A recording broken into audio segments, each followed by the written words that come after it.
Eto matindi to mga sangkay kasi itong si Matibag nagsalita na laban dito kay former House Speaker Romualdez.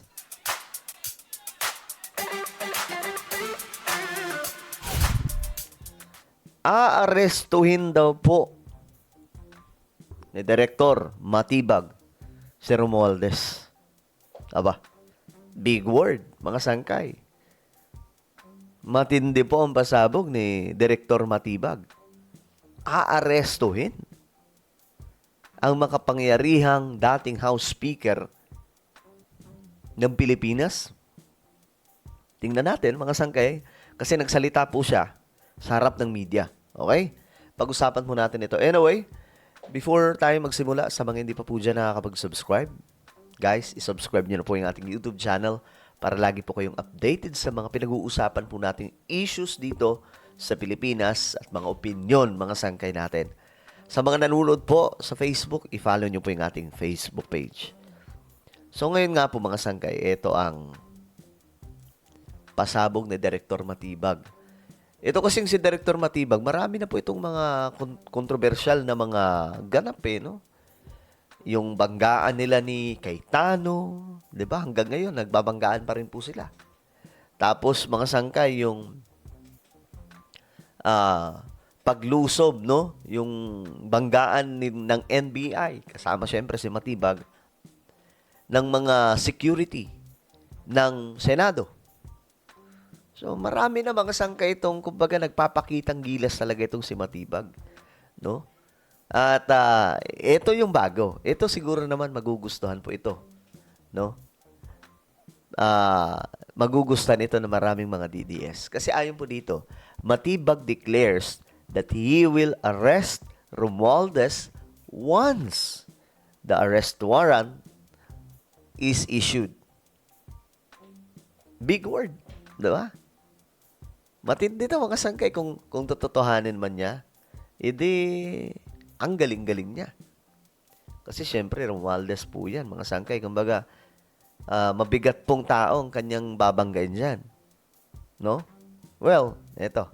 Tingnan natin ang kanyang pasabog. 2527 Ghost Project, it's ongoing go. At may mga nakapay na song boots. Sir, sir, does this include former Speaker Ferdinand Martin Romualdez's case? He's under investigation by the Ombudsman, so I'm not the one who instituted this. Sir, but in your case, ano po yung meron po bang yung order na arrest during the 5th SONA? We have to wait for the warrant. If the warrant is without, we will enforce the arrest. Thank you, sir. Okay, so aarestuhin daw po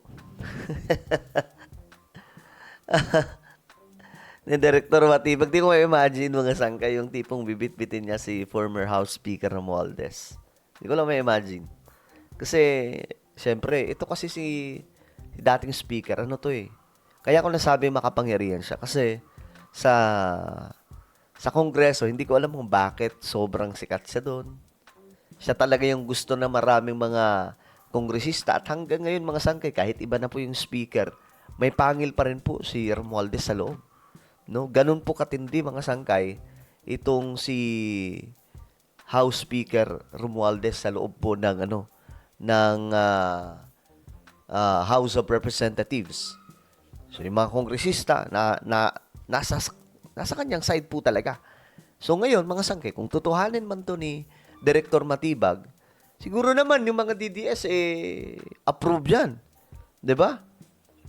Kasi dati nga, naalala ko, galit na galit po yung mga DDS kay Remulla. Kasi nga, alam niya naman siguro kung ano po kanyang naging eksena, kung bakit na rin nandun si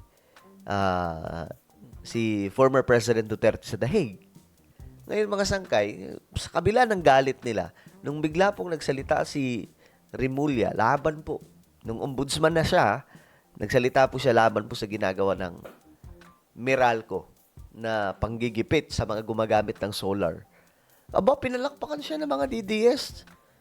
Natuwa sa kanya mga sangkay. So, eto, siguro naman, matutuwa yung mga DDS kung mababanggit, kung talagang tututuhanin ni Director Matibag na siya mismo ang mag-aresto kay Romualdez. Kasi itong mga DDS talagang Gigil na gigil po kay Romualdez at kay PBBM, no? Ito, PGMN. Matibag declares that he will arrest Romualdez once the warrant is issued. 2527 Ghost Project, it's ongoing po. At may mga nakapay na showbiz. Sir, sir, does this include former Speaker Ferdinand Martin Romualdez's case? He's under investigation by the Ombudsman, so I'm not the one who should address Sir, it. but Okay. Maganda yung segue, no? Nasa investigasyon siya ng ombudsman at hindi dapat siya ang kumbaga tinatanong. Totoo din, pero ito yung pahabol eh. sir, but in your case, ano po yung meron po bang yung order na arrest during the 5th SONA? Okay.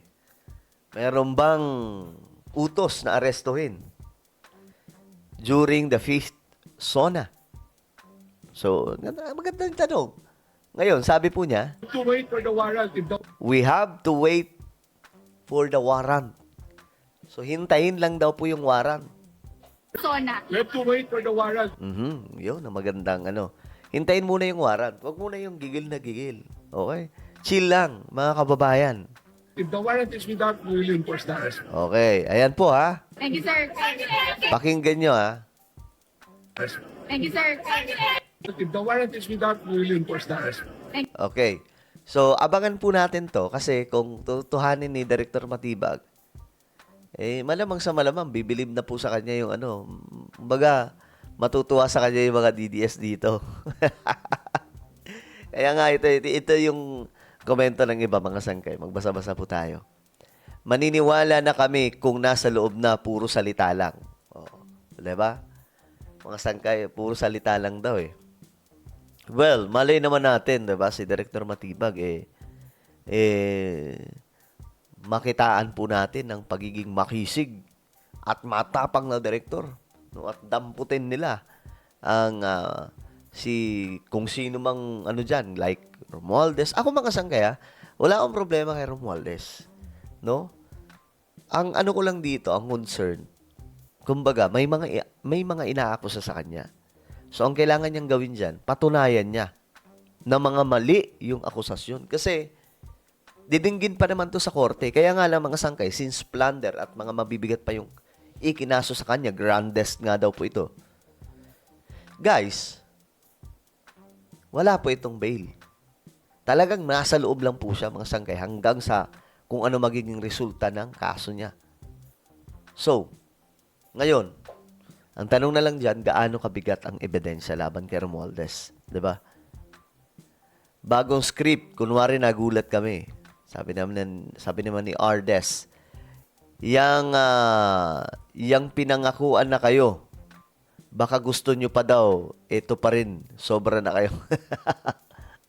Sabi ni Rome, wow, abangan ang susunod na kabanatang pangbubudol. Malay natin, di ba? Tingnan natin, malay nyo, mga sangkay, talagang hindi budol yung sinasabing aarestuhin si dating Speaker Romualdez. 'Di ba? May maniwala pa kaya dito? Abangan nyo, malay natin. Let the drama begins. Okay. So, ngayon, mga sangkay, abangan po natin to. Kayo ba? Tanong ko lang, nainiwala ba kayo na kayang arestuhin ni Matibag si dating House Speaker Romualdez? Comment down below. Meron tayong YouTube channel. Ito po ay Sangkay Revelation. Guys, hanapin nyo po ito sa YouTube. Magaganda po yung mga nagiging topic natin dito. Kapag nakita nyo na, i-click nyo po yung subscribe, i-click ang bell, at i-click nyo po yung all. Ako na po ay magpapaalam. Mag-iingat pong lahat. God bless everyone.